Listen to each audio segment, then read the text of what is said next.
Chapitre 5. La rébellion des étoiles. À Eridu, alors que l'aube étire ses doigts de lumière sur la cité, un vent de rébellion commence à souffler. Je, Enki, regarde avec une fierté mêlée d'inquiétude les Adamas. Sous mon enseignement, leur perception du monde s'éveille, se métamorphose. Les rues et les jardins s'animent de leur dialogue passionné. Ils questionnent, cherchent, défient l'ordre établi, interrogeant l'essence même de leur existence et de leur destin.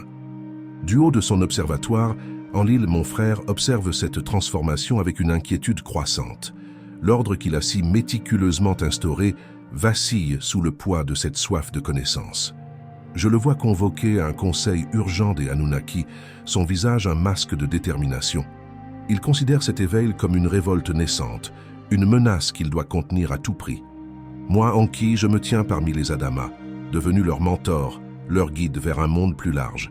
Je les emmène dans des expéditions éducatives, leur révélant les merveilles de la Terre, élargissant ainsi leur compréhension du monde. Sous mon influence, une nouvelle culture émerge, riche en arts et traditions. C'est une renaissance, un épanouissement de l'esprit et de l'âme. Mais la situation atteint un point de rupture lorsque Adapa, un Adama au charisme naturel, défie ouvertement les ordres d'Enlil.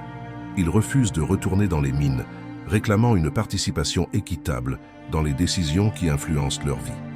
Sa voix, porteuse de la colère et de l'espoir de son peuple, résonne dans les rues d'Eridu. Cet acte de rébellion est un tournant historique, un défi direct à notre souveraineté. Enlil, furieux, exige une répression sévère contre cette insubordination. Mais moi, Enki, je me dresse pour eux. Je plaide pour la compréhension, pour le dialogue. Notre débat, passionné et orageux, est l'incarnation d'une lutte d'idéaux.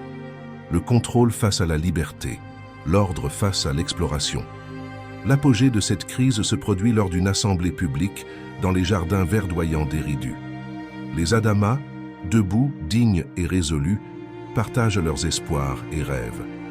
À leur côté, je prononce un discours sur la croissance, l'évolution et le droit fondamental de tout être à forger son propre chemin dans l'univers. Alors que le chapitre se ferme, nous, les Adamas et moi, contemplons les étoiles, ces étincelles de possibilités infinies.